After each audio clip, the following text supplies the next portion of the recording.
Hello everyone and welcome to my Bachelor Nation 24 channel. I hope everyone is having a wonderful day. Before we begin, please hit the subscribe button and give this video a thumbs up.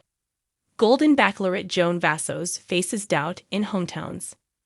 Golden Bachelorette Joan Vassos is taking 4 lucky guys on hometown dates next week. She sent 3 fan favorites home this past Wednesday night that left Bachelor Nation in turmoil. Now, she will head to hometowns to meet family members of Chalk, Guy, Jordan, and Pascal. Of course, things will not go off without a hitch. There will be some drama and a lot of doubt. What can fans expect? Keep reading to find out more. Golden Bachelorette Joan Vassos meets the families. Golden Bachelorette Joan Vassos is going all over the country to meet the families of Chalk, Guy, Jordan, and Pascal. She will get a chance to see what everyone thinks about their dad joining the show, and if they feel the process really works. Previews for Wednesday's episode indicate that not everyone will be on board and supportive. Fans hear Joan start off very excited for hometown dates. She says, "I am so excited for hometowns. But hometowns look different for our age. You're meeting children and grandchildren." One of the grandchildren even asked Joan if she kissed his grandpa. She was embarrassed to say that yes, she has. Joan is developing feelings for the men just as they are developing strong feelings for her. Guy's family asks him if he loves her and would get down on one knee, to which he said yes. Jordan's family noted they have never heard him come in and say he's so in love with someone before, and it's very genuine. There will be doubts. Chalk's dad asks him if he is in love with Joan, to which he smiles and says he's getting there. Joan and Chalk are seen having a conversation where they seem to be having doubts about one another. Editing tricks, or is something wrong? As Joan is talking to one of the daughters, she voices a concern that perhaps her dad won't choose her. Then, a family member is heard saying, "I do have doubts that she feels as strong for him as he does for her." Another daughter even says to Joan, "He's not going to pick you." Joan is heard saying tearfully that having her heart broken would be devastating. She questions if she could really leave alone. Everything is up in the air as Joan gets closer to her journey coming to an end. Will she find her person? As the quiet dusk settled over a suburban street lined with familiar old oaks, Joan Vassos approached the house that had once been her home. A place where the walls held stories of laughter, tears, and love. This was supposed to be the most exciting part of her journey on the Golden Bachelorette. Hometown dates. The visit was designed to connect her past with her potential future. The moment to bridge the dreams she had as a young woman with the wisdom she gained in her golden years. Yet, as she walked through her front yard, Joan felt a strange pull of doubt. This was supposed to be the moment when everything made sense, but right now, nothing did. At the heart of her uncertainty lay the men she had come to care for, each one bringing something new into her life, and each one a potential future. Yet the stakes were getting higher, and the decision heavier. It was now or never. This was the time to test if the connections made in the sparkling world of the show could withstand the real-world complexities waiting on her front porch. Today, she was set to meet not only her suitors, but also the judgments of her children, her siblings, and her old friends, people who had only heard about this wild new chapter in her life. As Joan's family waited inside, they were skeptical, anxious, and even slightly defensive.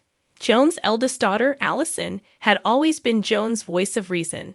She was pragmatic and fiercely loyal to her mom, but had her reservations about this televised romance. Mom's 65. She deserves love, of course.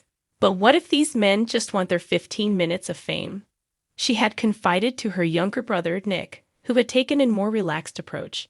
But skepticism wasn't limited to Joan's family. Her longtime best friend, Karen, had known Joan since they were college roommates and was dubious that reality TV could yield anything lasting. Still, Karen's support was unwavering. "If you're happy, Joe, I'm happy," she had said, though her eyes showed concern.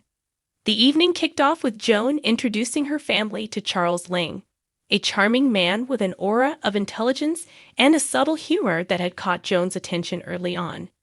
He was everything Joan's family thought she would never fall for. But maybe that's why she had. Charles wasn't the rugged, sweep-you-off-your-feet romantic.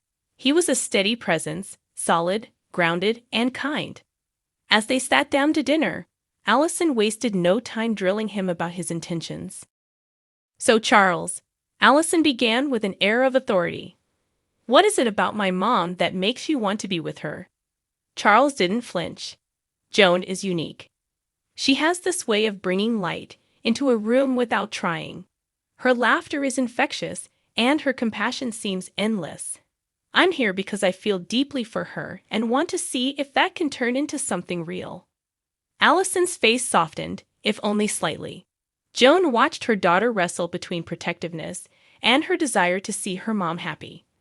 When Charles left the table, Allison admitted that, while her protective instincts were still at high alert, she could see why Joan was drawn to him.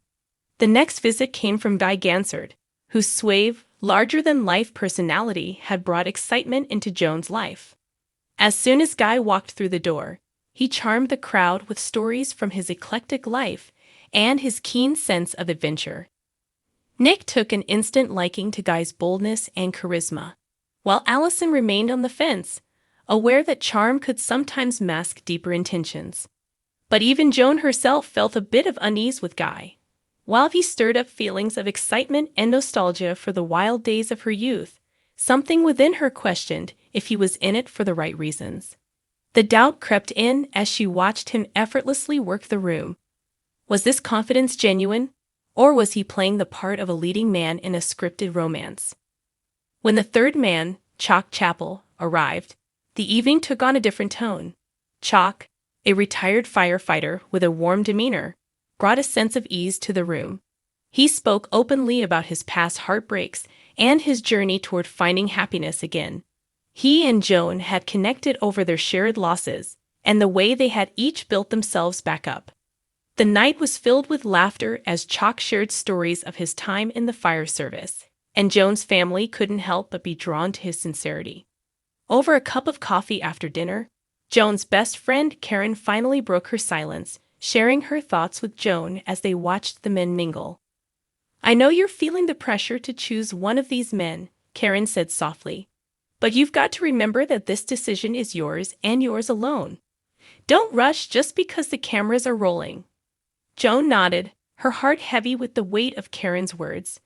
As much as she wanted a happy ending, she realized that it wasn't just about finding a man who fits seamlessly into her life. It was about finding a man she could imagine growing old with. Someone who would see her not as the glamorous golden bachelorette, but as Joan, mother, grandmother, friend, and partner. When the men left for the evening, Joan sat with her family, listening as they each shared their impressions. Nick, surprisingly, had warmed up to Guy, while Allison leaned toward Charles, noting his steady personality and respectful demeanor. Chalk had won over nearly everyone with his humble charm and transparency, and Karen saw the way he looked at Joan, admiring her in a way that was genuine and earnest. As Joan sat on her front porch later that evening, staring at the stars, she realized that no one could make this choice but her. Each man represented a different path, a different life she could embrace. But was she ready to make that leap, to risk another heartbreak?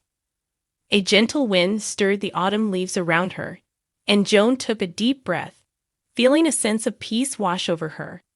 Maybe there was no wrong answer, only different kinds of happiness. All she could do was trust her heart, which even in the uncertainty was still open to love. With that thought, Joan made her decision. Tomorrow, she would gather her family and, for the first time, let them in on her choice. It was time to stop second-guessing, to trust that this journey had led her to exactly where she was meant to be. Hometowns might have brought doubt, but it also brought clarity. Clarity that Joan was finally ready to embrace.